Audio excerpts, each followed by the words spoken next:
के चेहरे जुड़ गए हैं मेरे साथ। पॉलिटिकल एक्सपर्ट हैं अनिल आर्या, जो इस पर बात करेंगे मेरे साथ। वरिष्ठ पत्रकार भी जुड़े हुए हैं, केसी मलकानिया। आप दोनों का स्वागत इंडिया न्यूज हरियाणा पर। अनिल आर्या जी, हालांकि मुख्यमंत्री भी कह चुके हैं आज के दिन, जिससे भी आप बात करें वही ये कह रहा है कि राजनीति में ऐसा लग रहा है कि एक अध्याय हरियाणा में समाप्त हो गया है ओपी चौटाला के जाने के बाद। क्योंकि आप पॉलिटिकल एक्सपर्ट हैं, आप ऐसी कोई कहानी या किस्सा शेयर करना चाहेंगे ओपी चौटाला से जुड़ा हुआ, जो आज आपको उनके निधन के बाद में याद आ रहा हो? देखिए, चौटाला साहब हरियाणा की राजनीति में एक ऐसे नेता थे कि जो जमीन से जुड़े हुए नेता थे। और सबसे अहम बात जो मुझे उनकी लगी कि वो अपने कार्यकर्ता के लिए हमेशा तैयार रहते थे। मेरा उनसे बड़ा व्यक्तिगत संबंध रहा जब वो मुख्यमंत्री थे। पर एक बात मुझे उनकी याद आती है कि 2020 में मेरे छोटे भाई की शादी थी गुड़गांव में। तो मैं उनको इनवाइट करने गया हरियाणा भवन में, तो उनको अगले दिन कहीं बाहर जाना था, 20 नवंबर की शादी थी। तो बोले मैं शादी में नहीं आ पाऊंगा लेकिन उससे पहले आपके यहाँ लगन टीका होता है। मैं कहा जी 19 का है। तो बोले मैं 19 को आऊंगा। उन्होंने अपने पीए को बुलाया, पूछा कि क्या कार्यक्रम है। पीए ने बताया तो उन्होंने कहा कि सारे कार्यक्रम कैंसिल, मैं बहादुर के बाद सीधा अनिल के यहाँ जाऊंगा और जितना समय कहेंगे वो रहेंगे। गुड़गांव आए, शाम को समय पर पहुंच गए।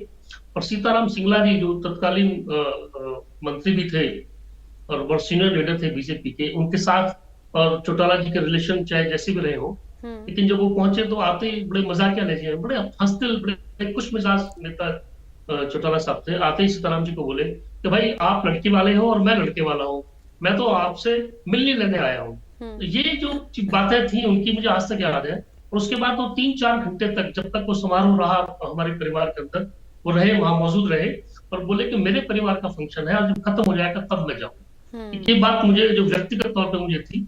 इसके अलावा भी आप किसी भी वर्कर को उठाकर देख लीजिए जो चौटाला साहब के वर्कर है, वो हमेशा ये मानता है कि नहीं, कि मेरा नेता है। जो मेरेपन का भाव था, जो अधिकार भाव था कार्यकर्ताओं के उनके ऊपर, यही वजह है कि इतने साल सत्ता से दूर रहने के बावजूद भी आज भी जो वर्कर है वो उस पार्टी के साथ जुड़ा हुआ है। भले ही अंतिम दिनों में जो पार्टी का विभाजन हो गया, दोनों बेटे अलग अलग राह पर चल पड़े, वो एक अलग मुद्दा हो सकता है, लेकिन उनकी क्षमताओं पर, उनके संघर्ष पर, उनकी दूरदर्शिता पर, उनका समर्पण इस प्रदेश के लिए, इस प्रदेश की जनता के लिए, अपने वर्कर के लिए। और मैं उनको ये नहीं कहता सिर्फ किसान नेता थे, नहीं, वो किसान नेता नहीं थे, वो तो उस ताऊ देवीलाल के सुपुत्र थे कि जो जननायक ताऊ देवीलाल के सुपुत्र थे, और उनमें भी वही छवि थी। वो हर वर्ग, हर पार्टी के वर्कर के साथ, समाज के हर वर्ग के साथ वो खड़े दिखते थे और उनकी बात सुनते थे। मैं निश्चित तौर पे ये मानता हूं कि उनका निधन हरियाणा की राजनीति के लिए एक क्षति नहीं है, ये पूरे हरियाणा के लिए, समाज के सभी वर्गों के लिए एक बहुत बड़ी क्षति है। अब इस क्षति की बात तो हो रही है, देवीलाल जी का जिक्र आपने किया। केसी मलकानिया जी, देवीलाल जी से विरासत में ओपी चौटाला को सियासत मिली। ओपी चौटाला की इस विरासत को आगे कौन ले जाता हुआ नजर आ रहा है आपको? देखो, ओम प्रकाश चौटाला जी से 5 से 6 दशकों तक राजनीति में छाए रहे और उनका स्वभाव अपने पिता की तरह था। वो जब पत्रकार सम्मेलन भी करते थे, पंचकुला में आते थे, तो वो किसी होटल में, बड़े होटल में या प्रेस कॉन्फ्रेंस नहीं करते थे। कभी प्रदीप चौधरी के घर कर लेते थे, कभी काशी प्रकाश भल्ला के घर कर लेते थे। तो वहां पहले जाकर पत्रकारों से हाल चाल पूछते, आपका क्या हाल है, घर में बाल बच्चा सब ठीक है, परिवार सुख शांति से है। फिर इस प्रकार उनमें घुल मिलने की ताकत थी, वो मिल जाते थे, घुल मिल जाते थे। परंतु ऐसा नहीं कि आप बिल्कुल ही उनके सिर चढ़ जाए। कई बार पत्रकार उल्टे सीधे क्वेश्चन कर लेते थे, उसको भी बड़े अच्छी तरह जवाब देते। यहाँ पंचकुला में हॉस्पिटल बन रहा था, तो एक पत्रकार ने पूछा कि ये कब से पूरा हो जाएगा। वो कहते हैं टेंडर वगैरह लग रहे हैं, समय सर पूरा हो जाएगा। कहते फिर भी बताओ कितना समय लगेगा। कहते यार लगेगा, जो टाइम है उसमें लगेगा, उसके समय सर पूरा हो जाएगा। फिर जब पत्रकार नहीं माना, वो कहता तुझे ठेका दे दे। और उसके बाद ये भी बात हुई, कई बार पत्रकार असहज महसूस कर देते थे उनको, तो वो कहते थे यार पत्रकार बच्चे पाल ले, अपना परिवार पाल ले। तो ऐसी बात है, कई बार जनसभाओं में देखा उनका ऐसा था कि वो कार्यकर्ता को बीच में से बैठकर जनसभा में बोलते बोलते उसका नाम ले लेते हैं, तो उससे जो कार्यकर्ता है वो फख्र महसूस करता था। परंतु कई बार ऐसा होता था कि जनसभा में अधिकारी भी होते थे और लोगों की समस्या सुनते थे। तो यहाँ पंचकुला में 19 सेक्टर और बटाना का सीमा विवाद था, तो उसमें एक अधिकारी का किसी ने नाम ले लिया कि वो मिला हुआ और उसकी परमाश नहीं करता। उन्होंने उसे जो अधिकारी था वो जनसभा में शामिल था, तो उसका नाम लेकर पूछा आप है वो खड़ा हो गया, कहता क्यों नहीं हो रहा, वो जवाब नहीं दे सका संतोष जन, तो उसने उसका इसी समय इसको सस्पेंड कर दो, उसको घर बैठा दो। तो इस प्रकार का था, उनको याददाश्त भी बहुत थी, परंतु कार्यकर्ताओं का सम्मान भी करते थे। वे कार्यकर्ताओं को जानते थे कि कहाँ किस में रखना है, किस में किस बात की उसे याद दिलानी है। मुझे याद है एक बार वो पंचकुला में आए थे, प्रदीप चौधरी जी उनके साथ थे, तो पौधारोपण कर रहे थे, तो प्रदीप चौधरी ने पौधारोपण करके थोड़ी सी मिट्टी पौधे में डाल दी, पौधे जड़ों में डाल दी। वो कहता है यार सारी नदियां तेने खोद रखी है, इसमें भी खोद के कोई और मिट्टी डाल दे, कहता जड़े तो दबा दे इसकी। तो इस प्रकार उनकी पर्सनैलिटी बहुत ही अच्छी थी। उन्होंने ये भी कर दिया, दिखा दिया कि पढ़ने की, किसी काम करने की कोई उम्र नहीं होती, कोई समय नहीं होता। जो समय आपके पास है उसका सदुपयोग देखो 87-88 साल की उम्र में उन्होंने 10वीं और 12वीं की शिक्षा जेल में पास की। तो इसके साथ साथ अब उन्होंने जिंदगी में बहुत उतार चढ़ाव देखे। 5 बार वो मुख्यमंत्री बने और एक बार ही चाहे उन्होंने अपना मुख्यमंत्री काल पूरा किया। उन्होंने भाजपा के साथ भी मिलकर सरकार बनाई, भाजपा छोटे भाई की भूमिका में रही, और हरियाणा में जो इनलो था वो जिसे क्षेत्रीय दल का है, सबसे मजबूत क्षेत्रीय दल हरियाणा में इंडियन नेशनल लोक दल था और पंजाब में अकाली दल था। और बादल जी के साथ चौटाला जी की या देवीलाल जी की गहरी दोस्ती थी और उन्होंने बहुत मिलकर काम किया और उनके कार्यकर्ताओं का सम्मान किया। ओम प्रकाश चौटाला को किसान नेता भी कहा जाता है, परंतु किसान कमेरे के साथ साथ वो हर वर्ग के नेता थे और हर वर्ग का सम्मान करते थे और वो जाट नेता के तौर पर ज्यादा जान जाते हैं, परंतु उन्होंने हरियाणा की राजनीति में अपना महत्वपूर्ण योगदान दिया है। बिल्कुल, उस महत्वपूर्ण योगदान को ही तो आज याद कर रहे हैं, चाहे वो अलग पार्टी के नेता हैं, लेकिन आज वो कह रहे हैं कि एक अध्याय जैसे खत्म हो गया है और उनके जैसी शख्सियत दोबारा हो नहीं सकती। ये पूरे हरियाणा के लिए बहुत बड़ी क्षति है। अनिल आर्या जी, बहुत कम ऐसे नेता होते हैं जो एकदम अपने दम पर, एकदम डंके की चोट पर, या ये कहिए हरियाणा की लैंग्वेज में कि लठ गाड़ कर अपनी राजनीति करते हैं, जो कि ओपी चौटाला ने की। लेकिन होता है ना कि पिता के बाद फिर बेटों की जिम्मेदारी हो जाती है उनकी विरासत को आगे बढ़ाने की। बेटों की राहें अलग अलग हैं, तो अब क्या लग रहा है आगे कौन इस विरासत को बढ़ाएगा ओपी चौटाला की तरह?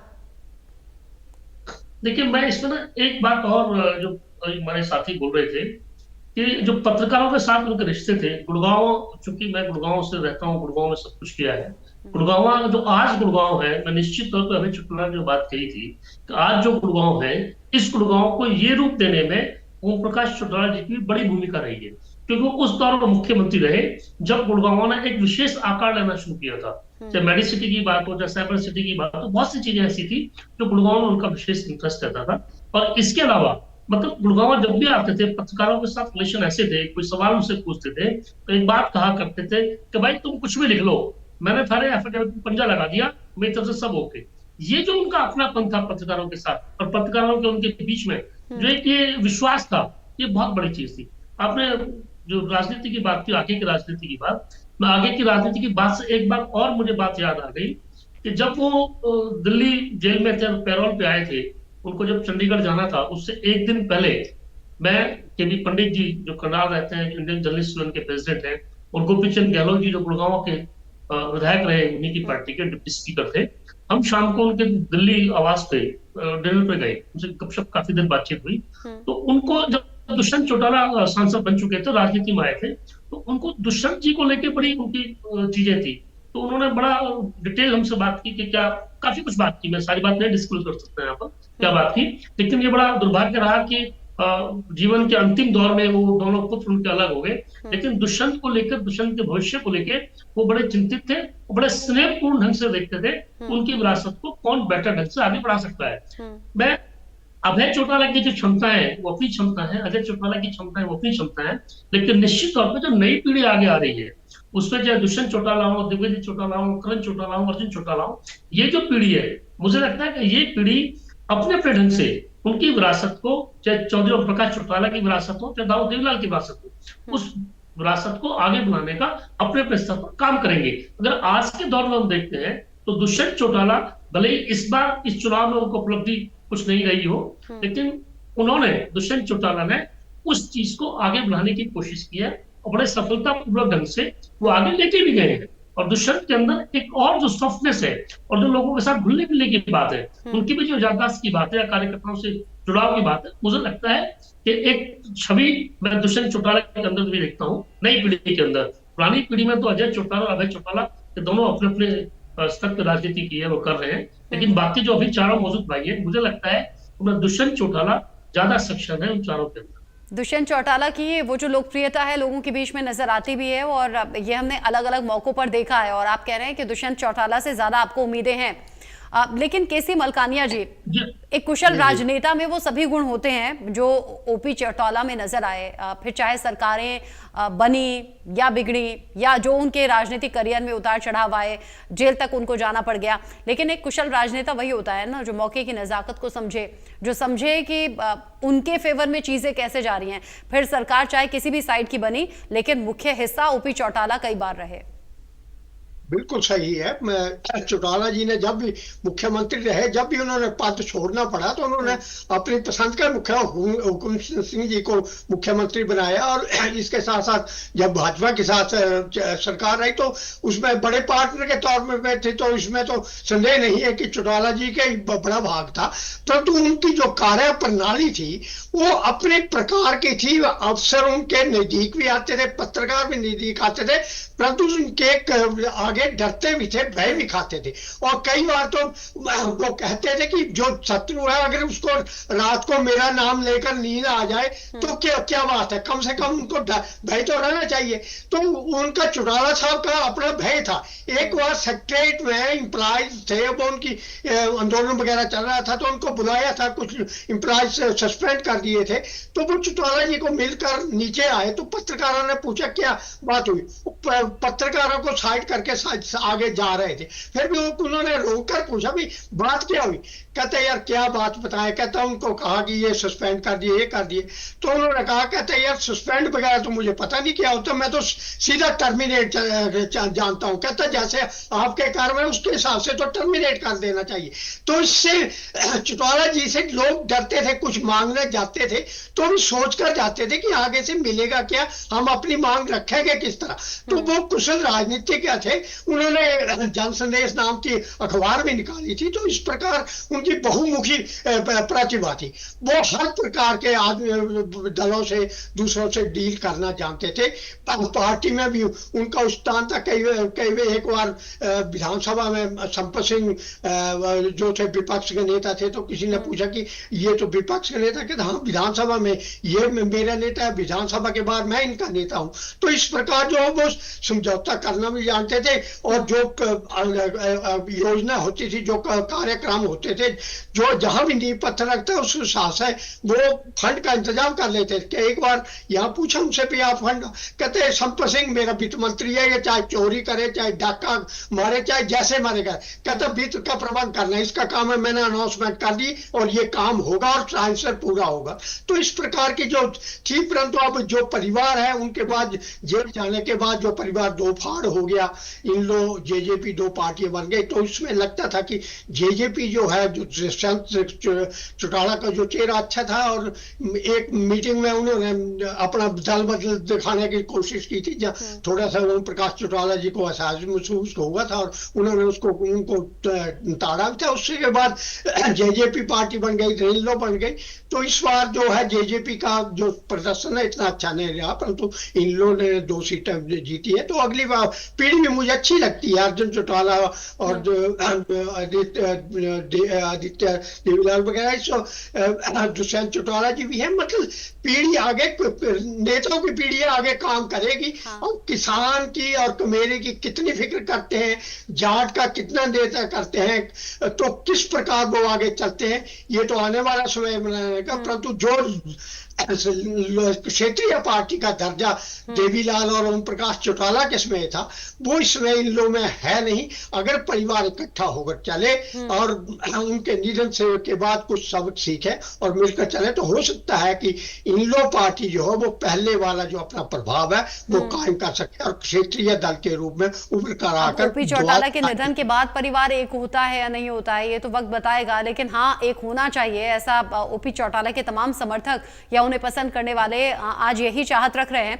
अब अनिल आर्या जी, एक नेता का जमीन से जुड़ा होना कितना ज्यादा जरूरी आपको लगता है? क्योंकि अगर क्षेत्रीय पार्टियों की, मैं कहूं कि राजनीति में आना और मुख्य धारा से लोगों को जोड़ना, 5 बार के सीएम भी बनना, ये बड़ी बात है कि क्षेत्रीय पार्टी को आगे वो बढ़ाए और फिर उनकी पहचान कितनी ज्यादा मजबूत लोगों के बीच में बनी।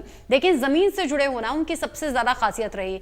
जैसा आप दोनों ही अभी जिक्र भी कर रहे हैं, पत्रकारों से मिले हैं तो उनके बारे में हालचाल जान लें, या फिर अगर कोई फंक्शन का इन्विटेशन है तो कैसे उसे प्रायोरिटी पर रखना है, किसानों की बात, मिडिल क्लास की बात, या फिर मिडिल क्लास से नीचे लोअर मिडिल क्लास की बात, वो सब जानते थे। देखिए, ओम प्रकाश चौटाला एक ऐसे नेता थे कि जो, मैंने पहले भी कहा कि जमीन से जुड़े हुए थे, उनकी याददाश्त बड़ी तेज थी, कार्यकर्ताओं को नाम लेके बुलाते थे। और एक अच्छा पुत्र वो होता है जो अपने पिता की विरासत को और बेहतर ढंग से आगे बढ़ाता है। मेरा मानना ये है कि ओम प्रकाश चौटाला ने ताऊ देवीलाल की जो विरासत थी, उनका जो जमीन से जुड़ाव था, वो जो जमीनी स्तर पे ताऊ देवीलाल ने एक लोगों के दिल में जो छवि और पकड़ बनाई थी, उसको ओम प्रकाश चौटाला ने और आगे बढ़ाया। मैं ये मानता हूँ कि हरियाणा में चौधरी ओम प्रकाश चौटाला जैसा नेता कोई दूसरा नेता नहीं। हर एक नेता की अपनी क्षमताएं हैं, अपने माइनस प्लस हो सकते हैं, लेकिन जो जमीन से जुड़ाव की जो बात आप कर रहे हैं, वो जमीन से जुड़ने में, कार्यकर्ताओं से जुड़ने में, कार्यकर्ताओं के बीच में रहने में, कार्यकर्ताओं को पर्सनल टच देने में जो महारत ओम प्रकाश चौटाला को हासिल थी, वो किसी और नेता में नहीं है।